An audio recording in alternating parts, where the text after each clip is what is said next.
I would describe this guest as an auteur of unconventional biopics. He's delivered one accidental trilogy on Chilean dictator Augusto Pinochet's regime with the stunning films Tony Manero, Postmortem, and No.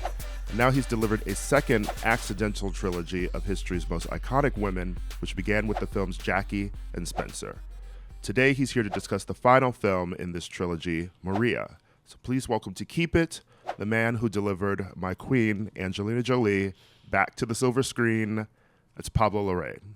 Hello, guys. Wow, what an intro. Thank you. Oh man, it's so exciting to have you here, namely because I just watched a Q&A with you where you began by saying, talking about this movie, Maria, you said, I had to figure out whether or not it was even possible to make because you made a deduction I had never even thought about, which is there are no movies about opera.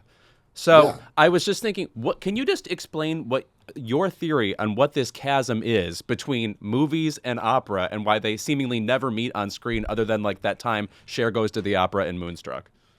I don't know. And every time that I've been with a cinephile, so this is a question for you guys too. I just make the question, and nobody has an answer. It's incredible because obviously, when if you're gonna make a movie about any subject, the first thing you do is to see what has been done around it, um, and by doing so, I just found very few and I had to say I didn't love any of them. When we talk about movies about opera, is I guess is where opera is the main theme, and unlikely that the character it's a singer or someone really related to. It just doesn't exist. That given that it's so much in common between opera and cinema, it was scary at the beginning because of that. And there are plenty of movies that are operatic. You know, I think of like Tilda Swinton and I Am Love, for example. These movies with heightened emotions, but like never specifically about the act itself. It is really bewildering. So I guess I have to thank you for putting an entry in the canon at all. Well, we tried. We tried. I think there might be a reasonable argument on the technology used. I mean, that someone said that to me, and for the singing aspects. And the crazy thing is that we use no technology. I mean, we use this a regular mixing process. There's no weird AI here or a CG on her mouse or you name it. It's nothing like that. It's just very straightforward. And basically, we did it with a very long training process from her. And then with people, a guy named John Warhurst, who had dedicated his life to actors who sing in movies, but none of them have done opera before. So it was a new kind of process. But it's really the only way to do it is to have the actor, in this case, Angelina, to really sing it in front of us. And then we mix it as a very old school kind of mixing. That's fantastic. I mean, I heard you talk about her singing, and that she was able to do that is a marvel. I want to ask you about making a biopic in general, I guess. Every time you've made one, particularly I remember when you gave interviews about Spencer and about Jackie, you said that you don't like conventional biopics, and yet you seem to be drawn to them. But I also love how you do the one thing that biopics sort of should do is they pick an important part of a person's story and then just tell that instead of attempting to tell someone's entire life. So, what is it about, I guess, the genre that draws you to it, and sort of what do you try to do in your films that are biopics that you think other people do poorly in biopics? Well, I think my idea and my relationship towards the idea of a biopic has evolved a little bit. I say this because I really think that a biopic is only a cultural fantasy. I don't Hmm. think you can actually make a movie and portray someone's life and go out to the world and say, look, this is who she was in this case. It's not possible. And I think like the exercise that Madonna wants to do now, for example, I keep thinking about it, Mm. to make a biopic Mm. while she's alive. I like to see that. I don't know how's that gonna go because Because there's even like, look, in this case, in this movie, I did a very long research. I read many biographies. I've been listening to her music for 40 years. I saw every documentary, everything. I don't think I know who she was. So it's really um, a very particular exercise. I do think that me and millions of people in the world can be fascinated with certain people and can be fascinated with certain events that were real and can be fascinated to combine certain elements of reality as much as we can and create a fable out of it. I think it's possible and look, I've been called by certain press or reviewers, whatever, that I have been reverential with Maria, and I've heard that, I've read that before with whether it was Spencer or Jackie, and I'm like, yeah, that's one of the reasons why I made the movie. I don't have any problems to be called reverential if that's what you think it is, because I do it with a lot of respect and love for the figure. But that doesn't mean that there won't be a huge crisis on the character, and that doesn't mean that we're gonna put her in a big conflict. So I think it's really a combination of things that fascinate me, fascinate culture, and gives you opportunity to make a movie that could have a heart, and could just like deal and approach somehow to who they were. Unfortunately, you brought up this Madonna project, so now this has spurred me to ask you the following question. If you were forced right now to make a biopic about any part of Madonna's career, is there something that would be most fascinating to you or something that you think would make for the most kind of maybe compelling era or moment in her career? If I would be forced. Yes, and I might be the Yeah. one to do it. I'm just saying. I would, I've never thought about it, but just to give you a quick answer, I could regret this, but I would probably focus on the week that she realized that her work was going to have a impact in the history of music.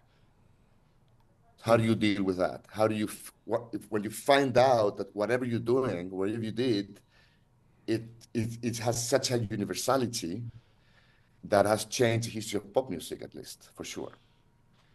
And how do you sleep with that? How do you deal with that? Do you think that follows a particular moment in her career, like getting inducted into the Rock and Roll Hall of Fame or Yeah, something? no, no, no, no. I think probably when I don't know, she did a couple of records, and at some point, it might not happen from one day to another, but at some point, she realized that she could, I don't know, do a world tour and fill, every single stadium of the planet if she wanted. How do you deal with that? Um, and it's an interesting conflict on fame and her work. I think that's what I would focus. It's a universal cosmic pop figure, and I wonder how's that transformation. I would be interested to see that. Yeah. Sounds like Virgin era. It sounds like we're getting into the beginning of the phenomenon here. Yes. I love that concept of approaching a biopic that way, I guess, because I feel like that avoids, sort of the tabloid splashy stuff of Madonna's career. And I feel like you did that as well with Spencer. You think you're going to get a biopic on Diana, and you're like, okay, is it going to be the car crash? Is it going to be the marriage, etc.? And, I love that it was this setting at Christmas. Well, yeah, I think what I think it's very beautiful to me and interesting is to I know that people in movies talk about conflict. I like to use the word crisis. It fits better how I approach the characters, and I think that once you settle a very specific time and you can put that character in a huge crisis that could eventually define who they are in a more internal way. You call it existential, internal, private, inner, you name it. But once you have that setting, I think very interesting things could happen, and it always required, in every case, from a phenomenal actress and someone that was really facing a huge challenge because whatever is not expressed, it's likely to be the most important thing, and that's what they carry, and that's I think I've been blessed to be able to work with such a wonderful actresses. I do think that um, in the case, like if you think about Maria, there's something fascinating. It's not what Angelina only give us to understand and to deal with. Is what confuses us. Is what she's not expressing. And then the movie becomes very different for each of us, and we complete it through our own biography and our own eyes, and that it's an active audience that's I think where we're all looking for, to have an intelligence audience, and I know they are, and a sensitive audience, and I know they are, and I want to, have a conversation with them through the movie. It was interesting to me that you asked Angelina if she wanted to play Maria Callas, and then the script was written, Yes. which to me says you knew it was going to be her from the moment you conceived of this project. And I was wondering what movies she's done previously, or what is it about her that so immediately connected her to this project for you? Because honestly, she really hasn't played something like this before. And she's a perfect fit for it. Like the camera wants her I want to believe she is an operatic superstar when I look at her on the screen in this movie. So what was it about her?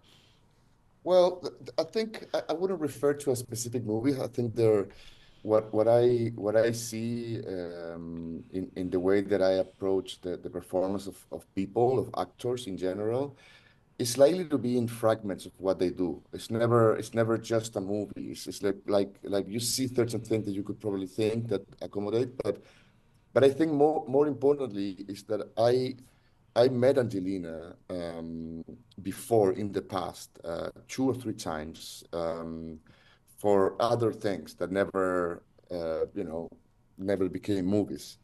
And when I did that, I went to her house and I just spent time with her. And that's where I start thinking that there was something. I didn't have the character yet, something related to a form of magnetism and a form of mystery that I think she has that I really hooked up with, and that was the thing, because I don't want to repeat it, but I really believe that there's something that she carries that is very hard to describe. And what I think is fascinating is that when I met her, I thought I knew certain things about her because of who she is and how exposed she's been for a number of reasons to the media and to all of us. But once you're with her and you settle down and you look at her, especially in the silences and when there's nothing really happening, um, she's just undescribable. And I think Maria Callas was like that too. And there was something that, like, I don't know, like a merge of the characters in my imagination when I decided to make this movie. And it was the first call I did. You're right. I just called her, and when she accepted after some conversations, I called Steve Knight and I invited him to write the script. I gave him the idea, the concept, a week, the end of her life, da, da, da, and then he went on and wrote this beautiful script. But it's really about what they don't say and what they carry, and that is what I think the audience can be sucked to in the film, and in a way that I think is very enigmatic, and that's beautiful. Mm. I love how you described sort of doing the same too when you had Natalie in mind immediately for Jackie. And I want to know. I know that one of your favorite films is A Woman Under the Influence by Yeah, Cassavetes, but and Jenna Rollins is in that. And I guess that then makes me just wonder: are there actors who you love, who might have passed, before you became a filmmaker, who you are sort of drawn to, and you wish that you could have made a role for them? oh wow, so many, of course. Now that I know certain things about his life, I don't know if it would have been a great choice, but Klaus Kinski is someone Mm. that Mm. impacted me as I grew up. All the German movies. It's a long story, but I had access to through the Getty Institute here in Santiago, in Chile. They would rent physical copies of 16 millimeter. It was like a video club where you would just become a member, and they would just rent you the whole print.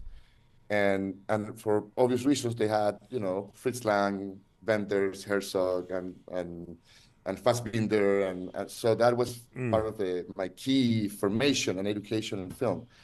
Um, so I guess Klaus Kinski, it was someone that just took me, for many years, and I think if there's something that I could say about his performance, is something that I seek in any other actor, is that again, I think is that guy is completely undescribable, and somehow it's also unpredictable. So that is a good, beautiful combination, I think, for an actor. And obviously, General Rollins, who passed away not long ago, was someone that I really, really admire. And I will say that the only time that I have ever cried when, name it, an actor, a celebrity, a known person passed, was when Philip Seymour Hoffman died. Mm. And I Yeah. I thought that the Cosmos was going to give me the opportunity to work with him. It didn't happen, and that was very, very, very sad. So yeah, somewhere there. Getting back to Maria, something that I feel like has gone understated about this movie, and actually quite a few of your movies, namely in the biopics, is that it's also very funny. Like, I'm laughing several times at what Angelina does as Maria Callas, and then I remember, like, there are funny moments in Spencer too, and in, like, Jackie. And I guess my question is it important for you to have, like, humorous moments in these movies that are otherwise crises? Yeah, I think so too. Thank you for noticing it. I care about it, and I think you want to do it in a way that doesn't become a something that takes the movie out of balance in what it is and it was proposing. But there gotta be some absurdity, if you want to say. I think that's what it is. It's a little bit absurd, and the characters might be slightly conscious of that, and they don't acknowledge it for the audience. We play it seriously, of course, but then the audience can have a half a smile, and when there's a very large audience, you could hear laughs, but it's like that kind of thing that it's not a full smile, it's not a laugh, but it's like a half smile that relaxes a little bit the air, right? It clears the air, as you say, a little bit.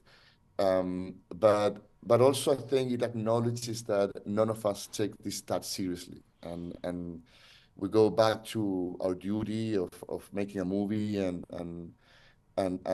being able to have fun in certain things. And of course, when there's a diva playing a diva, there are a number of things that could quickly become funny, and I think Angie played that really well, and it was fantastic. And obviously Steve wrote it. Those things are written that you can tell that it's not a joke as it's written, but once you go to do it, then you say, you're right. Of course, he's making fun of all of us, including me, and we're gonna accept it and embrace it.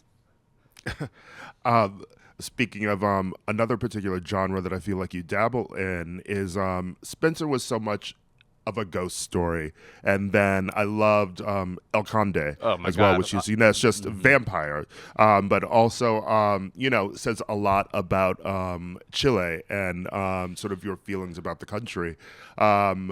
What does horror, I guess, mean to you as a genre? Was it something that you grew up on? Are you drawn to sort of these disturbing, sort of terrifying stories, and you find a way to incorporate them into your more human films?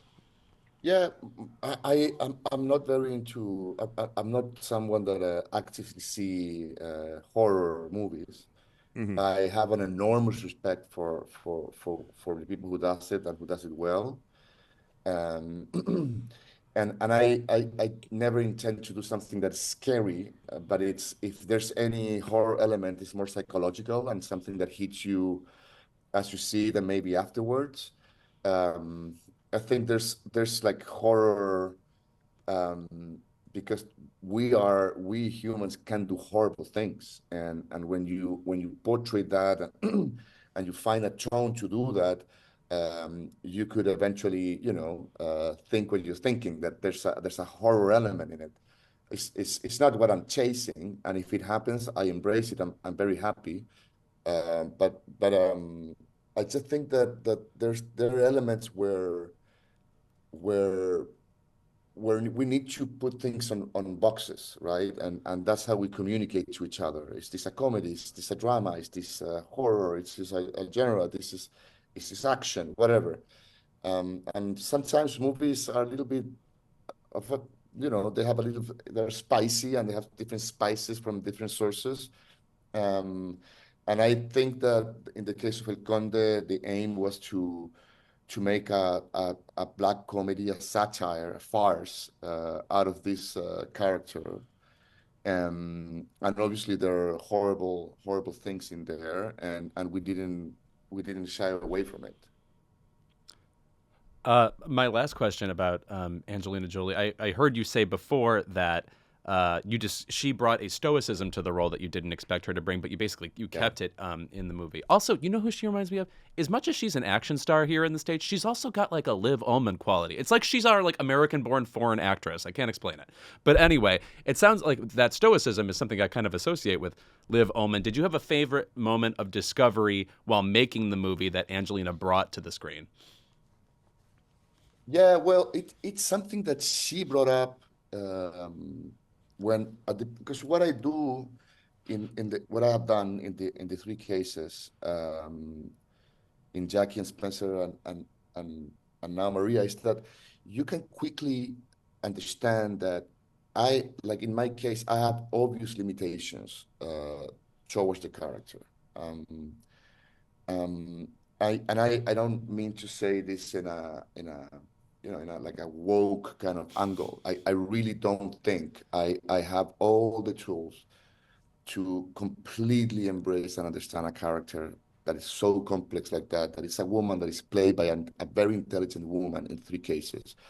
So knowing that, what I do is that I have in my head what that character should be like, and then I talk to the actors. I've never rehearsed, I've never done it, and then once we're into production, I try to discuss and conduct the formation of the character up to a point that is very early in, say that it's 2 weeks in of production out of 8 or 9, where I just let her go, and start like capturing what she's doing. And in the formation of the character while we were shooting, Angelina brought that sense of stoicism, that she could still be fragile and vulnerable and exposed, but she would always keep the posture and the composture in the way that she behaves and talks.